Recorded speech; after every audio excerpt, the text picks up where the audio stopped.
This is Here's How, Ireland's political, social and current affairs podcast, presented by William Campbell. Thank you for downloading episode 92 of Here's How for the 25th of September 2019. The Data Protection Commission has ruled that a whole range of actions from the Department of Employment Affairs and Social Protection over the Public Services Card are illegal. What's that all about? Let's talk to an expert in data protection. Here's How is Ireland's political, social and current affairs podcast. Make your view heard. Just dial 076 603 5060 and tell the world what you're thinking. Your voicemail may be included in the next podcast. You can find tips on recording your contribution and other ways to contact the show at here'show.ie/call. And coming up for you in this podcast...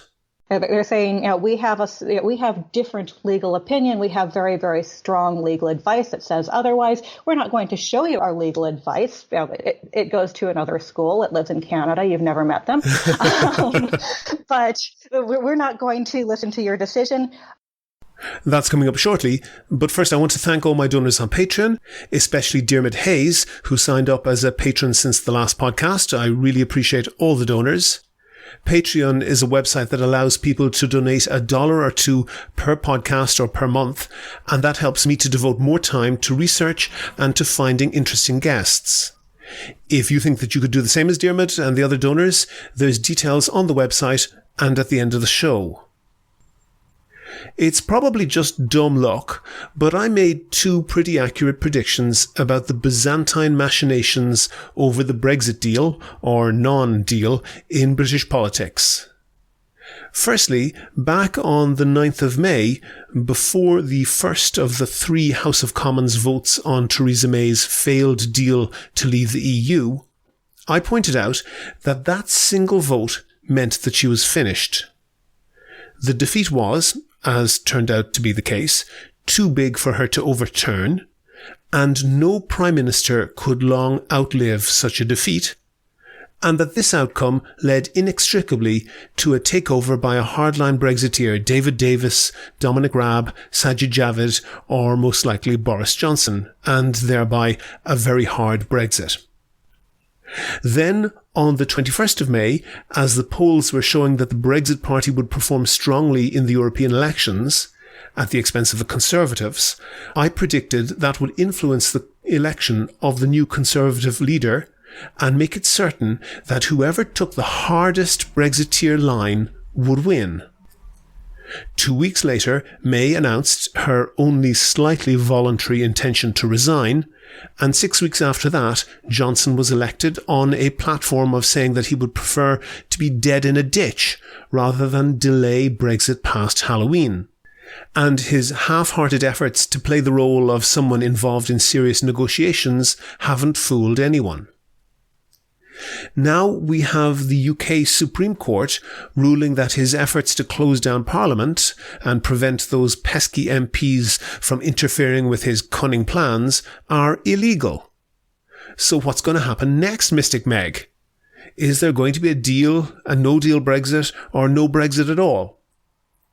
Well, my crystal ball is a bit cloudy, but it's worth noting the entry of the supposed political mastermind, Dominic Cummings, into Downing Street along with Johnson. This is the guy portrayed by Benedict Cumberbatch in the Brexit film for Channel 4.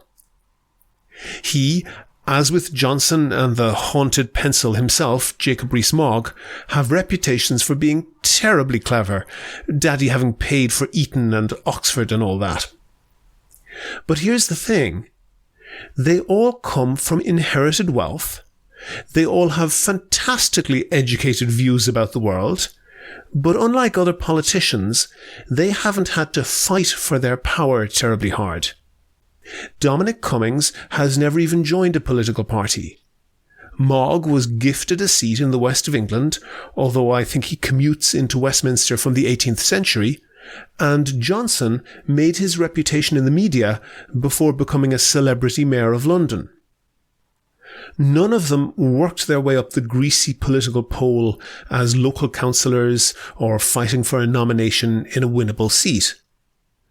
They might see that as beneath them, but that type of apprenticeship into politics is not without value. At the very least, it teaches you the first rule of politics: learn how to count. Johnson has shown himself sorely lacking in that department. Spectacularly, he has lost every single one of the 6 votes he had in Parliament since he became Prime Minister. To put that in context, with a very thin majority, John Major only lost 6 votes in the whole 7 years that he was in office, and Blair and Thatcher only lost 4 each. It didn't help that Johnson expelled 21 members of his party for voting against their own government, something that he did himself regularly before he became PM. But for all his bad moves, that last one might not be as stupid as it seems. He is clearly eyeing the position after an election. The best case scenario might be that he would win a narrow majority, and if that happens, he wants a party of loyalists. So getting rid of the troublemakers before the election and replacing them with yes-men is a sharp move.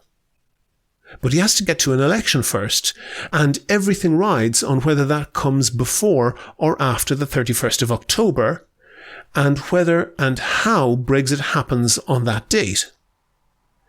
Johnson's one bit of luck is that his opponents are hopelessly divided, and the main opposition, the UK Labour Party, is hopelessly divided amongst itself. So here's my prediction. If the newly reconvened Parliament can prevent a Halloween Brexit, then Johnson's fox is shot. His unique selling point is a dud, and there is likely to be an election very soon after in which he is wiped out. If he manages to implement a Halloween Brexit, he's on a very short fuse. He needs to have an election almost immediately. For him, the ideal date would be Brexit Day itself, the 31st of October. That's conveniently a Thursday, the traditional day for elections in the UK. But that's almost impossibly tight timing now. The law requires a minimum of 5 weeks' notice for the election. If the election was in the weeks after a no-deal Brexit, the situation is very unstable, but not good for Johnson. A November election is likely to be competing for news headlines with all the disruption of a no-deal Brexit. Again, toxic. Again, a toxic option for the Conservatives. That means that getting a deal is suddenly in Johnson's interests, particularly one with a long transition period, not unlike the deal that May got, which he voted against twice. But the chances of getting anything that both the EU and the ultra-Brexit MPs can agree is so remote that it's hardly worth considering. So what's going to happen? 2 things: delay and unending chaos. Do you agree? Do you disagree? If you want your point of view heard, dial 076 603 5060 and leave a contribution for the show. The lines are open 24/7 and you can find tips on how to record a good contribution and other ways to contact the podcast at here'show.ie/call. On a Skype line now, I have the Director of Training and Research at a company called Castlebridge. She's a specialist in training people how to process and use data correctly. She's also the author of a book called Ethical Data and Information Management: Concepts, Tools and Methods. Catherine O'Keefe, you've been tweeting and commenting a lot about the Public Services Card. I want to have a look at that, but first of all, just to look at your job. In terms of data protection, what is that? Why does that exist in the first place? One of the reasons we have what we call data protection is that whenever you use information about people, you have the potential to do things that would harm them or would violate their rights. So, for instance, one of the easy things to look at is the right to privacy. Mm-hmm. If you take pictures of people in a public place, or if you aim your webcam in somebody's window, that gets pretty creepy. It violates the right to privacy. But data protection is looking at all of our fundamental human rights under the Charter of Fundamental Rights and saying that if you're going to do things with information about people, you have to make sure you follow certain conditions so that you're not abusing their rights. Okay, give me an example of something that might be. Okay, so one example of processing data in a reasonable, proportionate way would be you've been processing contact information about me, like my email address, my phone number, and some scheduling information so that we could make an appointment to record this podcast. Mm-hmm. But if you went beyond that to find out my home address, the full schedule of my day, and track my location out the week, that would be creepy and illegal. But you're not a stalker, so you didn't do that. No. Yeah. On the other hand, my mobile phone company does know my home address and my financial information, as well as that contact information, because that's necessary for them to bill me for my mobile phone services as part of a contract that we have. Mm-hmm. They also process location data about my phone because that's necessary for operation on the mobile phone network. But it would be illegal for them to use that same location data to find out where I am so they can send me ads or coupon vouchers for shops near where I am that particular moment, unless I explicitly signed up for that. So you've got various rules making sure that it's proportionate. Okay, so a person can't then say collecting X information is wrong, collecting Y information is right, because it depends on the context and whether I need that and also whether the person has given permission for that. Yeah, so the data protection legislation that we have European legislation and an Irish law that fills in the gaps around that legislation for particular Irish contexts.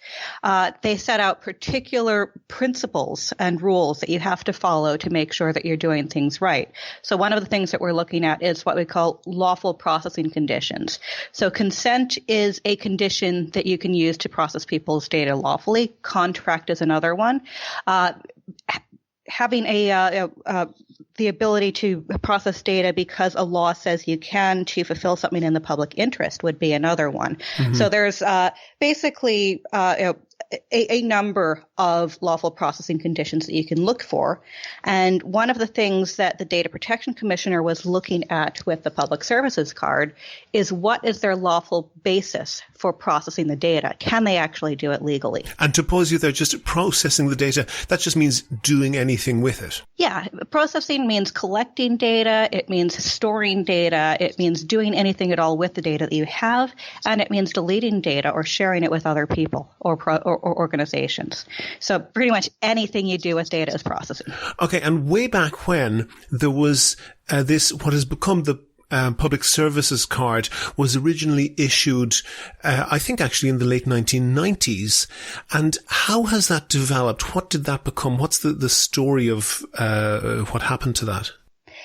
So there is legislation, the Social Welfare Act of 2005 is the one that we've been working with. It's been amended several times, which sets out the ability for the Department of Social Protection, can't remember what it was at the time. I think it was Department for Social Welfare at the time. It's got name changed several times over, to satisfy themselves as to the identity of the people that are applying for social welfare benefit.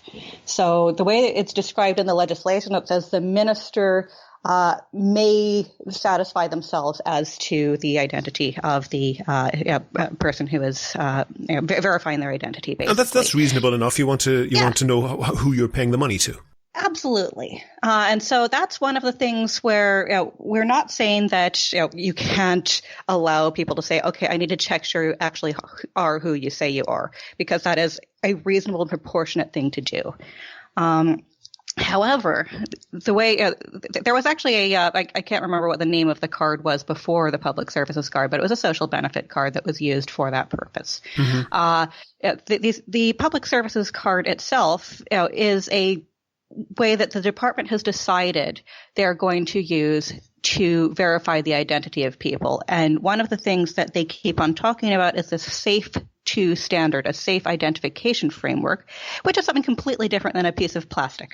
Tell me what that is. Yeah, so the SAFE 2 safe identification framework is a standard that the Irish government decided would be a way that they decided what level of confidence they had that you are who you say you are. So SAFE 2 is one of, there's basically SAFE 1, 2, 3, and 4. SAFE 2 is the standard that they're talking about for the public services card. And it's basically showing up with a identification document and some supporting identification that shows your proof of address and a couple other bits and bobs like you always have to do when you're applying for anything. Like when you go into a bank account, they want a proof of address and 2 recent bills or something like that. Yeah, so that basically, it's a pretty standard form of, okay, here's our level of certainty that you aren't actually pretending to be someone else. You don't have to put your hand on a fingerprint scanner as you would have to do perhaps if you want to launch nuclear bombs. Yeah. So the idea with the SAFE 2 is that you have a specific form of surety that you are who you say you are. And that, again, the legislation provides for that because that's the level of surety that the minister has decided is okay. Where we start getting a little bit weird and where I think in some cases the Data Protection Commissioner with their findings is actually being a bit generous to the department is the legislation doesn't actually say that if you go through this is ridiculous legal analysis, there's the minister may do something or the minister shall do something. So those 2 words are really, really important for legal interpretation. And when it comes to data protection, what we're looking at is it necessary to do something to complete a purpose. If the necessity is to satisfy the minister to that particular standard that you are who you say you are, what is the difference between having a public services card and having your birth certificate and 2 utility bills, so on and so forth, showing up with those? So that's, again, my own personal question. The Data Protection Commissioner isn't even getting to that. They're saying, okay, the department can say you need to use a public services card in order to apply for social welfare benefit because there's enough wiggle room in the legislation to say, okay, it's necessary to do that. Okay, to bring that to what maybe more ordinary people can understand, the law essentially says we need this level of security. The public services card the law provides says that. The department can decide a standard of security. The public services card is how they've decided to do that. Yeah, and they've decided that level. And the Data Protection Commission, who we've had on this podcast previously, who explain why they want to, a little bit like you, protect people's data because there's the possibility not only of privacy violations, but of all sorts of other bad things happening to you, particularly in the online world that we're in. The department and other government departments, having created this card, then wanted to massively increase its scope and its use. And the Data Protection Commission took an interest in that. Was that on the foot of a complaint, or did they do that off their own bat? Both. So since the 90s on the previous Data Protection Commissioner, the Office of the Data Protection Commission has been incredibly concerned about the risks that's involved with this type of a project.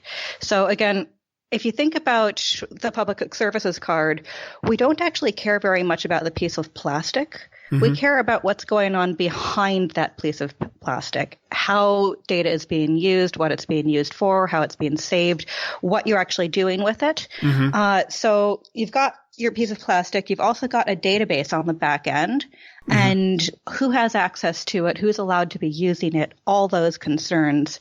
One of those concerns is this idea of function creep. Now, the Irish government since the 90s has had kind of a digital strategy that they want to do things, but that doesn't mean they've necessarily put it into law.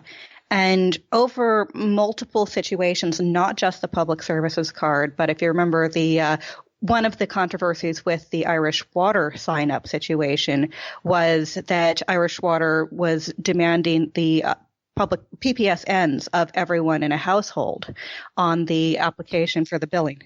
Essentially the number from that card. Yeah.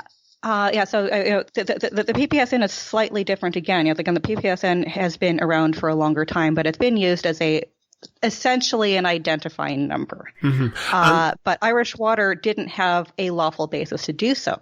So that's while a government memo had said, okay, we can do this, there wasn't a law that let them do this, so they had to stop. Okay, so let me translate that into more basic speak that I can understand, and tell me if I'm right. Essentially, there is this level of going along and proving your identity with recent bills and with so forth. And if Irish Water come along and say, you don't get water unless you can prove this, that is a disproportionate use of data and illegal processing of the data in the database in the back end of that card. Am I right on that? That's correct. So they don't have the right to ask for that data. They don't have a lawful basis to ask for that data. They can't do it. So it's not just disproportionate, but they don't have a lawful basis to do that. Okay, so there has to be a law saying here you're allowed to do this within the data protection realm, and it didn't exist. They just sort of decided that they'd do it, and they say, we're in charge and don't be bothering us with all those laws. Yeah. What then did the Data Protection Commission rule? They issued a ruling recently, and what was their attitude towards the department's behaviour on this? Okay, so that's a big question, and what was the Data Protection Commissioner looking at is a humongous question because they've actually only released part one of the report. Okay. So basically, what the Data Protection Commissioner was looking at is, does the department have a lawful purpose to do that thing that they're doing?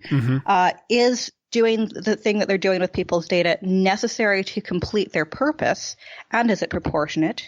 Do people understand what's happening to the data that's being processed about them? And are they keeping data longer than they need to? So those were the four questions, basically, that the Data Protection Commissioner was looking at. And so the first part of that question, the legal question, first part was, can the Department for Employment Affairs and Social Protection demand that you use a specific form of identification to verify your identity to a particular standard? So that's a public services card and SAFE 2 when claiming for social welfare benefits. And the DPC decided yes to that. The second half of the legality question is, can other government and public bodies also demand that you use that same public services card or SAFE 2 registration? And here the Data Protection Commissioner said, no, there isn't a basis in the legislation for other organizations that are not the Department of Employment Affairs and Social Protection. And if you don't have a lawful basis to do the thing, you can't do it. Pause on that then for a second. Yeah. So what essentially they said, and we maybe compare it to going into a bank, that if you have established by going in with your utility bills and blah, yada yada, and you get this piece of plastic, the Department of Social Welfare can say, we don't want you coming in with your utility bills and everything every time you're picking up your dole payment or your children's allowance or whatever. We want you just to come with this card because we have recorded your identity with that. But if you want then to go and borrow a library book, or you want to have some other interaction with the state that isn't to do with social welfare, the government can't say you must use that card. And maybe that might be analogous with once the bank gives you a bank account, you get a bank card and the bank can use that to access your account.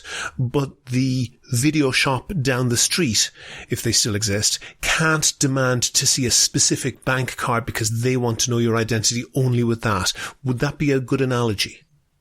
Yeah. So another analogy, just keeping it to government services, the Road Safety Authority built a system that would require you to sign up for a driver's test using the public services card. A year ago, they got legal advice saying, oh, maybe you shouldn't actually go live with that because you don't have a lawful basis to demand that. You can't say, oh, no, you can't show us your passport. We need to see the public services card.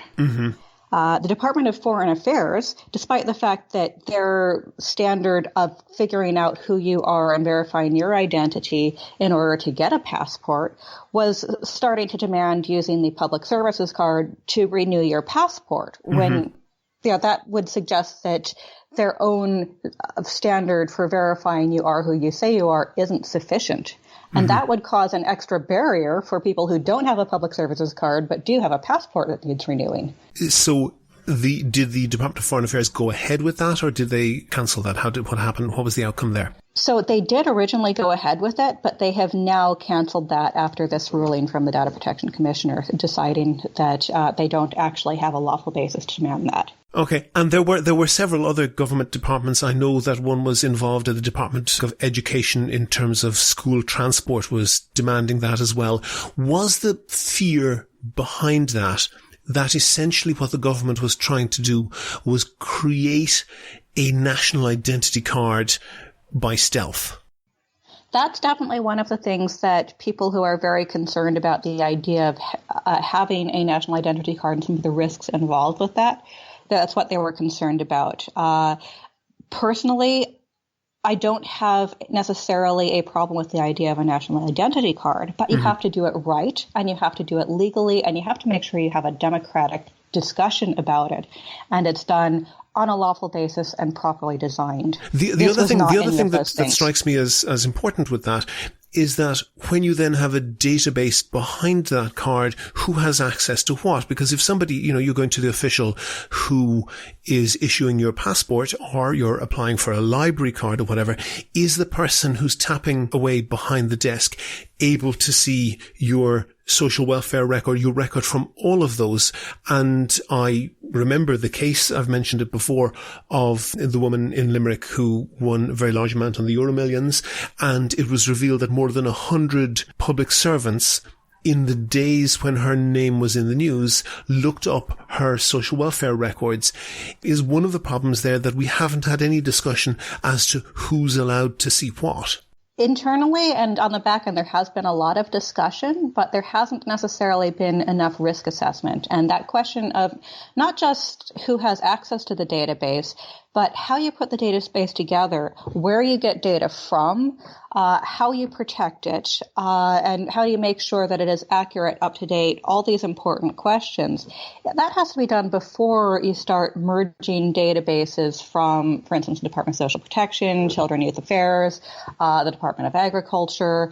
One of the strategies that the government has been looking at is having this idea of a single view of customer for all citizens and residents of the state. And that's something that is in a investigation to come. So this investigation covered four main things: the safe registration, what's called the PSI data set, single customer review database, and the MyGov ID online registration. But that investigation got so big that the Data Protection Commissioner just looked at the public services card and the Safe 2 registration. So we've got a whole lot more to come. We've got questions about, is the department processing biometric data and using face matching or face recognition? If so, do they have a lawful basis to do that? So that is going to be still to come in a following report. And those are going to be the really scary and interesting questions. This particular one is not even there yet. We saw a little while back on this podcast how Regina Doherty, who's the minister in question, was touchy, to put it at its very mildest, about criticism in relation to this. She denied in a radio interview. In fact, I've got a clip here. I will play the clip when she was asked about whether this was containing biometric information. Well, then, yes, we have the photograph, but I don't believe that having a simple photograph is actually biometric data. And the newsworthy Twitter handle, which puts out things like this, did a little bit of research and put together a couple of clips from the Oireachtas, where people such as the previous minister, Joan Burton, and also the secretary of the department gave a different answer to that question. I understand when they're taking the picture, there's a mathematical kind of where they measure points and things. It's actually biometric. Biometric. So that's not. The personal services card is a card with a biometric standard photograph. When we sign somebody up for that, we also take an electronic signature. And the difficulty with those is that when you have all of that information, and correct me if I'm wrong, available to everyone who works for the state who might tap in and be doing a very basic data processing role, that it leaves it open to an enormous amount of abuse, both by individuals but also by the state. And we don't want to take even one step down that road to a big brother state, let alone arrive at the destination. Can you maybe then, Catherine, just comment on not so much maybe the report, but the department's reaction to it and what they've been saying about it? Yeah, before I do that, I'll actually just answer that biometric question because it's very, very, very clear cut from a data protection law perspective. The definition of biometric data in the legislation, in the General Data Protection Regulation, specifically calls out using face matching or face recognition for the purposes of identifying a person as an example of what biometric data is. So no matter what Regina Doherty believes, by definition in the law, what the use of face matching by the department for the purposes of fraud prevention, in order to find out are you who you say you are, which is what she kept on using as why we're doing this, is in fact processing biometric data. So that's going to be, I would expect, extremely clear cut, open and closed. Yeah, it's biometric. As far as the other concerns, it's a massive concern. What data protection law is looking at is you need to consider what the risk is and figure out is what you want to do, again, necessary and proportionate, and what you can do to minimize risk to people when you're doing the thing. So again, it's not necessarily going to forbid us having a database that has a lot of information about people or a way for various government departments to get the information they need from other departments so you don't have to give it every single time. But it absolutely has to be designed in a very, very careful way so that you don't have a big database that everyone can access. So yeah, we definitely are concerned about that kind of risk. In general, if you put data in a bucket, if you put all your eggs into one basket, you have to be really, really, really, really careful about that basket. You don't want to do that. So from a simple data management perspective, having the idea of having a single view of customer, having a single database with all the information in it is incredibly risky and not recommended at all. Okay, I've been looking at your Twitter thread on this, which I'll link to on the show notes for this podcast on the website. I've also been looking at a Twitter thread from a solicitor called Simon McGarr, and he points out that in the department response that, and this is his, I'm quoting his tweet here, embarrassingly, it turns out welfare, that's the department, literally didn't understand the legal meaning of indiscriminate and argued it favoured them based on that wrong meaning. In other words, it is illegal to retain and process data, as I understand it, for an unstated reason. So in other words, just hang on to it because we might think of a reason that we might need it later on. Am I correct that they have really maybe had a very poor and poorly thought out response to this? Yeah, I honestly found the response bizarre and shocking. So some of the things that they were saying, for instance, that particular argument that Simon McGarr was pointing out was referring to a European Courts of Justice case on mass surveillance, on the retention of telecoms data for the purpose of looking through it to find terrorists.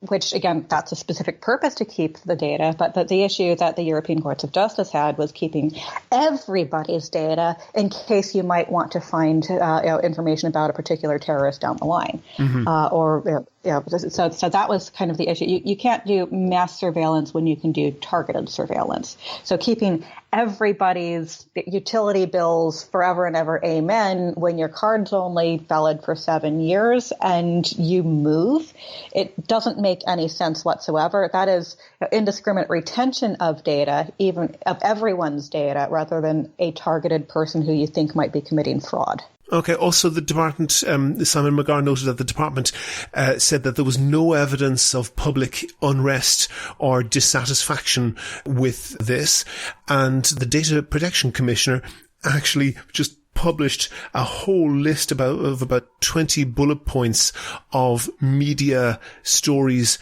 of really quite serious problems with the card. Do you think that the data protection, what was going through their minds? Were they determined to slap down the department pretty hard? Again, reading between the lines of the report and the response, despite the fact that the department says they've complied fully with the request, they would have failed what Castlebridge calls the attitude test in interacting with the regulator. You want to be helpful because they're frankly there to make sure that you do it right. They want to help you get it right. Mm-hmm. They tend to have a very amicable resolution way of looking at things. They want to help you do things better rather than immediately slapping you down with fines. But one of the things the department did was take a very long time after receiving the provisional report, the draft report, to respond to it, and they responded with a nearly 500-page long document, unpaginated, so no page numbers, unsearchable, and just as someone who reads a lot of documents, that is absolutely ridiculous. That's basically a slap in the face. This is one of my real bugbears. This is one of my real bugbears with departments. You get PDFs, but they're not PDFs of text. They're PDFs with images of text, so you can't do Control F and find anything in it. Do you get the sense that for all the demands to have searchable information about us, they're not that happy for us to be able to search information about them? Absolutely. Now, there are some simple logistical problems. They also, if you're doing, for instance, a freedom of information request and trying to get information back that way, if they have to redact information, they need to make sure you can't do some technological trickery and if they black it out, they don't want you to be able to unblack it out. Yeah, so that's fair. And sometimes they just don't have the proper software to do things in a different way. So you have to kind of balance the wanting to get things done and help you and make things transparent and the technical ability to do so. But in many cases, I find that there seems to be an attitude that anyone who asks for this information, despite the fact that it's their right to do so, is wasting their time. And they're again, some people are incredibly helpful, and there's a lot of people doing a lot of very, very good work in the public sector. And I don't want to insult them or talk down the very, very hard work they're doing. But there can often be, particularly in the Department of Employment Affairs and Social Protection, a very strong company culture problem there. And one last thing just to finish up, Catherine, where can the department go from here? Should they scrap the whole project? That would be my recommendation. Of course, my recommendation would have been to make sure you have the things done to do it right first. At the moment, the Data Protection Commissioner has told them these things that you are doing are not lawful. The department is digging in. If they don't agree with the commissioner's decision, they should appeal. Mm-hmm. But they're not appealing the decision. They're just saying, no, we're not going to do that. Make us. And that's, again, a very belligerent type of a response.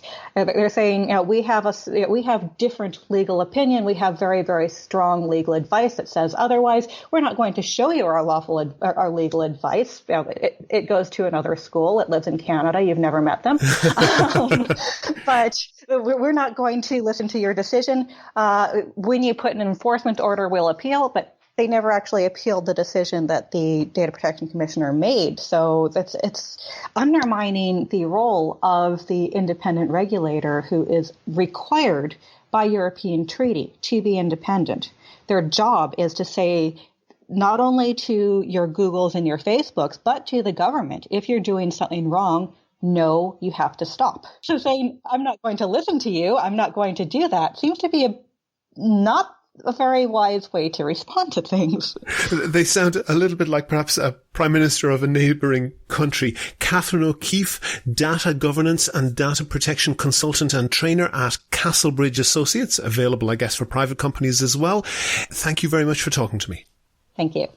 Make your view heard. Record your own contribution and email it to podcast@here'show.ie. You can find tips on how to record a good contribution and other ways to contact the podcast at here'show.ie/call.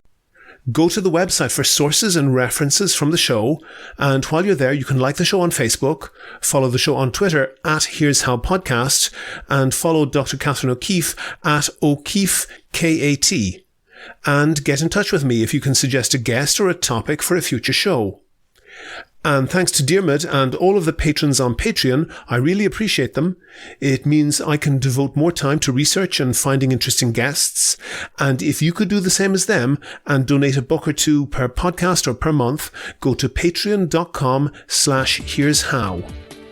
Also, you can find out how to subscribe to the podcast for free on your computer, on your phone, or by email. All that, including my Patreon link, are at www.here'show.ie. The Here's How podcast is produced and presented by me, William Campbell. Thank you for listening.